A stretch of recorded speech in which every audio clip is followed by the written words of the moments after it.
저기 일단 윤석열 네. 씨하고 이준석 씨를 좀 비판 좀 해야 되겠습니다. 아, 또 어떤 비판거리가 그 있나요? 윤석열 가는 데마다 방역 지침 잘 안 지켜서 뭐 문제도 되고 있던데요. 모자를 썼는데요. 네. 기가 막힌 모자입니다. 탄소 중립이란 말은 들어봤는데 마스크. 예, 원자력 탄소 중심 기후 대응 마스크예요. 이거 지금 굉장히 유행하는데요. 잘 여기 이제 찾아보시면 됩니다. 네. 원자력을 비호하는 것까지 원자력이 세계적으로 위험한 에너지라는 걸 다 알고 있는데 네. 불가피하게 설령 원자력 발전을 사실 문재인 정부가 원자력 발전을 줄였다는 것도 팩트가 아니잖아요. 그렇죠. 다 자기가 이제 원자력을 비호한다 쳐요. 근데 그것까지는 치더라도 탄소 중립이지 무슨 탄소 중심 기후 대응입니까? 이 사람 그러면 탄소 중심 기후 대응이니까 이거잖아요. 네. 이 사람 탄소 계속 팡팡 배출해서 네. 지구를 뜨겁게 만들고 지구를 온난화해도 상관없다는 거잖아요. 그런 의미가 된 거죠. 뭐 본인은 원자력이 네. 친환경이다. 그러니까 예를 들면 이산화탄소 발생은 다른 화석가 에너지보다 덜한다는 네네. 주장하고 싶었겠죠. 이해는 하겠어요. 근데 어디서 공부도 안 해가지고 이런 네, 죄송합니다. 오타를 잘 보고 그러면 보고 써야 되는데. 본인이 이건 문제가 있습니다 하고 안 써야 되는데 그렇죠. 저는 안 여러분 거죠. 이 사람이 탄소 중립이라는 말을 모른다에 10만 원 겁니다. 그래요? 모릅니다. 정말 그동안 수사할 때도 무식한 모습을 너무 많이 보여줬고 직권남용하는 걸 많이 보여줬고 그런 거 있잖아요. 너무 무식하게 직진하면서 전후 사정 살펴봐야 되고 네네. 또 인권도 살피고 또 이게 직권을 우리가 남용한 걸 아닌지 점검도 권력이 셀수록 늘 그렇게 점검하고 네. 성찰하고 견제받아야 되는 네. 그런 걸 한 적이 한 번도 없잖아요. 그러니까 이제 문재인 정부를 무조건 비난해야 되는데 이제 탈원전을 표방했으니까 네.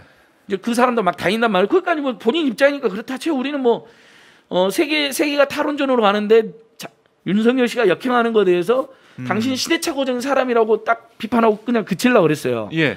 근데 탄소 중심이 뭡니까? 탄소 중립도 아니고 아마 그 뜻도 그 차이도 제대로 모르고 있을 거다라는 생각을 해봅니다. 네. 자, 근데 부장이 분석을 해주셨습니다. 네, 제 개인적인 네. 주장인. 그 다음에 근데 또 웃긴 게 우리 이준석 씨 네. 젊은 당 대표에서 조금 달라지길 바랐는데 미 메가더 포고문에 여러분 보면 아큐페이션 그다음에 아큐파잉 포스라고 여러 번 나옵니다.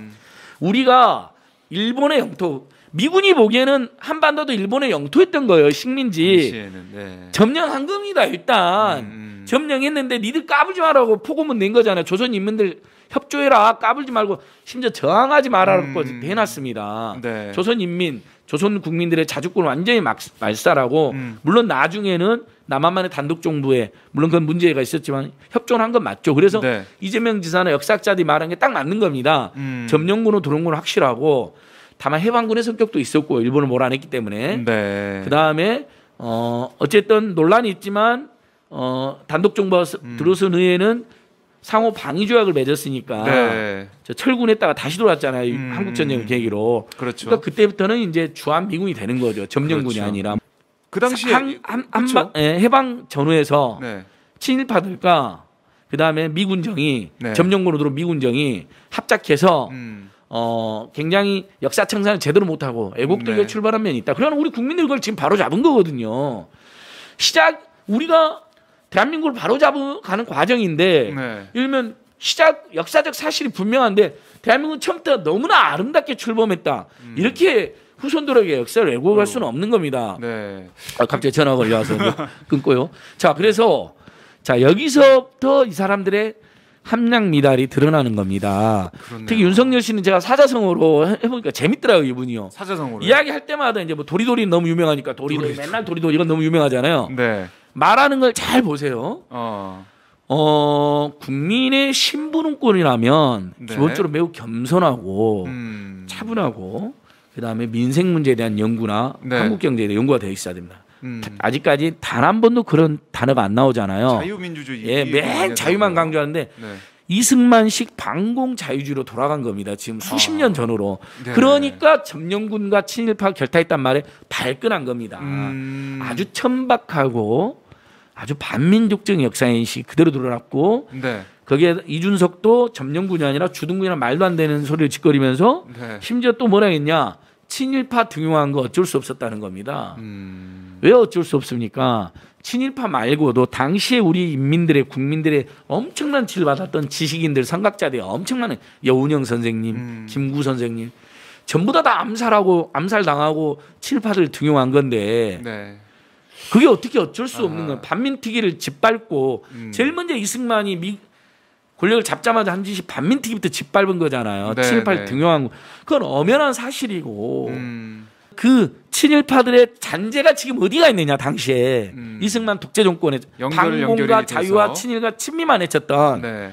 그럼 본인들이 바로 자기들이거든요. 아하. 윤석열 일당이고 이준석 대표 일당이거든요. 그러니까 네. 그걸 고백할 수가 없는 겁니다. 인정할 수가 없어요. 그러니까 영어 이제 번역까지 왜곡을 하는 겁니다. 명백한 점령군을 주둔군이라고 하질 않나. 뭐 충격적 역사인식이라고 니들이 충격적인 역사인식이다. 영어 공부도 못하고 네. 아예 번역도 제대로 못하는 자들아. 그러니까요. 그리고 억지로 친일파를 등용할 수 없다는 이야기를 어떻게 합니까? 21세 대한민국에서. 일본 제국자들이 너무너무 좋아하겠죠. 봐라.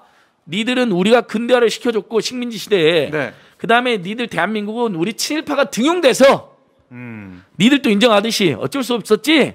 우리 친일파 등용해서 지금까지 한강 이전을 만들었다. 이렇게 수가 있겠네요. 악용하는 거죠. 네. 친일파 등용할 수밖에 없었다. 그럼 친일파들이 예. 일본으로부터 은혜를 입고 네. 일본으로부터 공부를 한 친일파들이 대한민국의 건국에 주도적인 역할을 했다. 이렇게 가는 겁니다. 설령 그런 면이 일부 있다더라도 친일파 등용은 잘못됐다. 친일파가 아니었어도 일본이 아니었어도 대한민국 얼마든지 조선 민중의 힘으로 근대화될 수 있었고 네. 발전할 수 있었다. 이렇게 이야기해야 되는 거죠. 이게 주체적인 거고 이게 민중적인 거고 이게 민족정교와 역사정에 맞는 겁니다. 그러니까 지금 보면은 윤석열 전 총장도 그렇고 이준석 대표도 그렇고 어떻게 보면 역사적인 빈곤, 역사 의식의 되게 왜곡된 모습 이런 것 좀 계속 보는 것 같아요. 공부가 전혀 안 돼 있고요.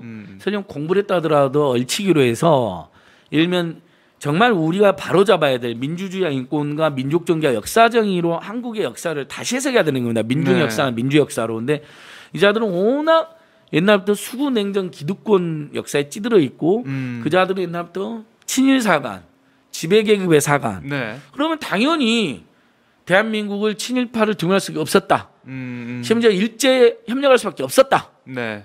이런 식으로 한 거예요. 일본이 근대화에 기여했다. 아하. 이렇게 이런 사관의 흐름으로 있는 거죠. 그래서 이제 일본에 충성하다가 미국이 지배자가 되니까 또 미국에 달라붙었다. 어쩔 수 없었다. 힘센 사람한테 달라붙는 거. 이런 역사의 흐름에 있는 겁니다. 그러니까 이 자들은 네. 박정희한테 달라붙었죠.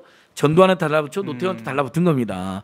군사독재 정권으로 국민을 학살하고 네. 매일처럼 비를 저지르고 국민의 삥을 뜯어도 힘센 자 달라붙었고 어쩔 수 없었다. 네. 뭐 한국식 민주주의라는 궤변을 터뜨리고 조국을 근대화해서 어쩔 수 없었다. 이런 식의 변명을 하는 겁니다. 아마 이 문제는 제가 모르겠습니다. 모르겠지만은 이 여야 대선 주자들이 맞붙고 뭐 윤 전 총장이 후보로 나온다고 치면 이 문제는 정말 뜨겁게 또 우리가 보고 맞습니다. 붙어봐야 되는 그런 문제라고 보여지는 거죠. 한판 이미 윤석열이 도발했고 이준석이 가담했으니까 국민들 앞에서 공개 토론하면요. 저는 국민들 뭐 물론 친일 잔재 찌들어 있는 국민들도 일부 계시지만 극히 일부 있지만 그분들 제외하고는 국민들이 용납 안 할 거라고 봅니다.